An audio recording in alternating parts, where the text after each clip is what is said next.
Boa noite, Diniz. Bruno Amâncio, Boa do noite, ge.globo.pa.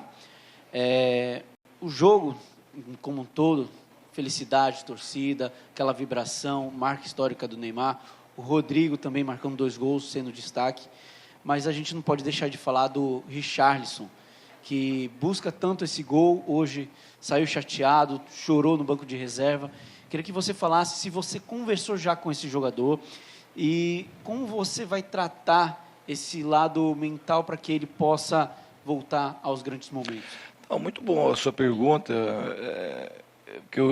Uma coisa que eu gosto muito de fazer, está no lugar certo para acontecer isso. Então, todo mundo já acolheu, e a torcida também soube acolher o Richarlison, ele saiu aplaudido. Isso aí já mostra o carinho, e é uma coisa que o Richarlison desperta no torcedor brasileiro, essa coisa carinhosa. E a gente vai fazer de tudo aqui para ele possa manter a tranquilidade, que ele é um jogador grandioso e a bola dele vai passar a entrar mais cedo ou mais tarde. Fernando, boa noite. Ulisses Gama, Boa noite. site Bahia Notícias. Parabéns pelo resultado. Obrigado. Nesse começo de caminhada.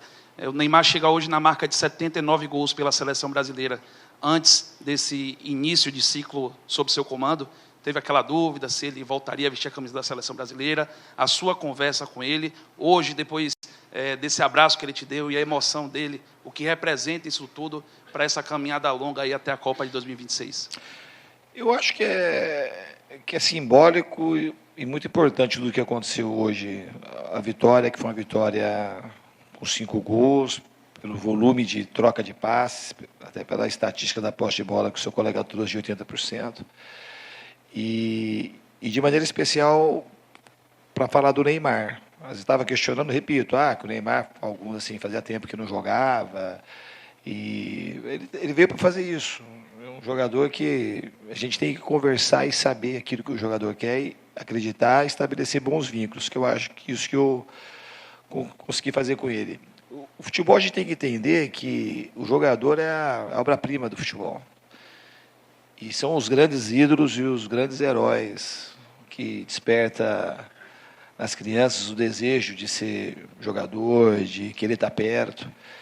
E ele é um desses caras muito diferentes, que a gente tem que saber reconhecer, respeitar e olhar para as coisas positivas que o Neymar representa. Porque vocês não conhecem o Neymar na intimidade, mas eu não sou o primeiro a falar isso. Falei isso na entrevista de ontem.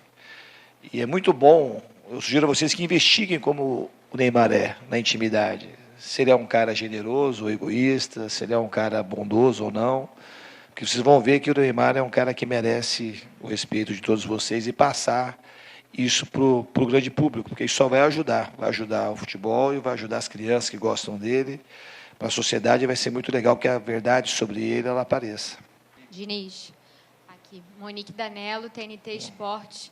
Talvez há alguns anos o Neymar sofresse um pouco mais aqui com o peso da responsabilidade muito em cima dele, ou sem compartilhar essa responsabilidade ali ofensiva do time. Já se falou muito em Neymar dependência aqui na seleção no passado.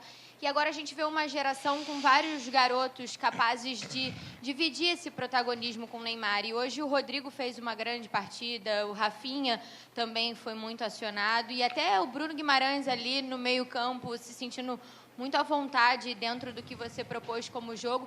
Eu queria te perguntar se você também vê assim, né, uma geração com talentos capazes de dividir esse protagonismo, mesmo numa noite em que o Neymar brilhou. A gente pode destacar aqui uma série de jogadores que também brilharam, além do Vinícius, que nem aqui está e que também tem esse potencial. Eu queria saber se é assim que você vê essa geração também. Obrigada. Eu acho que essa geração tem muitos jogadores diferenciados, com qualidades que são raras de ver no futebol mundial, jogadores com velocidade, drible, criatividade. E acho que a estrutura tática, a gente tem sempre que promover uma estrutura tática que não exista assim, dependência, porque um determinado jogador pode não estar bem no dia. Ele vai ter sempre esse brilho que é dele, o Neymar, mas quanto mais gente brilhar junto, melhor. Acho que foi. Oi, Diniz, tudo bem? Eu sou Marcelo Marinho, da Litoral News. Bem, Acho que lá em 82 você tinha 8, 9 anos. Queria que você voltasse um pouquinho à memória, porque eu queria muito entender se aí dentro você é mais racional ou emotivo. Como é que você enxerga o futebol? Acho que é um desafio para quem torce, para quem trabalha, para quem comenta, para quem narra, conciliar a emoção e a razão. E ao falar sobre isso, eu queria que você lembrasse, quando você tinha 8, 9 anos, como é que foi acompanhar a eliminação em 82 para o menino Fernando Diniz, que hoje realizou, imagina, um sonho de criança, ao comandar a seleção brasileira? Ótima pergunta, obrigado pela sua pergunta. Obrigado mesmo. Para mim, o futebol, se perguntar, tanto a vida como o futebol, se é mais razão ou mais emoção, se tivesse que escolher, eu acho que o equilíbrio sempre é interessante, né? Mas para mim é mais emoção. Eu acho que o futebol ele tem esse poder de comover as pessoas, de mudar vidas, não colocando a razão de lado, muito pelo contrário. Mas, como a vida, eu acho que ela é mais arte que ciência, o futebol também, para mim, é mais arte que ciência. Eu acho que a gente consegue fazer com que as coisas aconteçam, como essa seleção de 82 fez, que, embora não tenha ganhado, ela cativou muitos corações. Eu fui um deles, com certeza. Aqueles caras foram os meus heróis de infância, e a gente queria ser igual o Zico, o Toninho Cerezo, o Sócrates, o Falcão, o Júnior, e toda aquela turma, o Éder.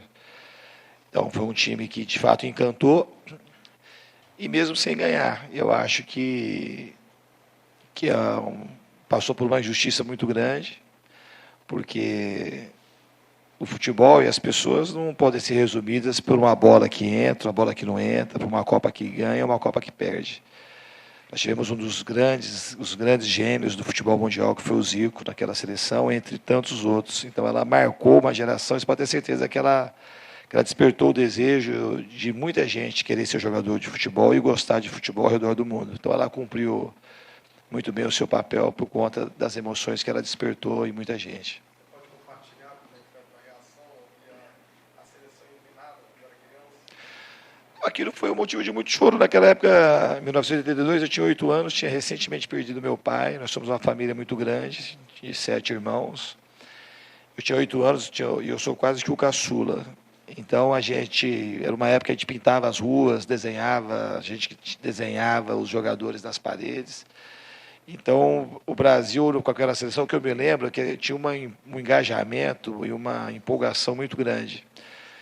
E o time despertou quase que uma certeza de que ia ganhar o título. Então, foi uma tristeza avassaladora, muita gente chorando, eu inclusive. Então, teve muito choro quando aquela seleção perdeu. Boa noite, Fernando. Parabéns pela vitória. O camisa 9 do Brasil, hoje, é reserva no Tottenham. E, ao mesmo tempo, não está bem individualmente na seleção brasileira, nas atuações recentes. Como recuperar esse jogador e qual é o teu limite para manter o Richarlison como titular? E se me permite, jogar sem centroavante, está nos teus planos? A gente vai fazer sempre o melhor para a seleção. O que for melhor a gente vai fazer. Mas quanto ao Richarlison, a gente não... Eu acredito muito nele, ele é um grande jogador, e aqui é um ambiente que a bola dele não entrou hoje, mas não é que ele jogou mal, pelo menos na minha opinião, não. Acho que ele participou muito do jogo, ele podia ter feito gols, mas uma hora a bola dele vai entrar.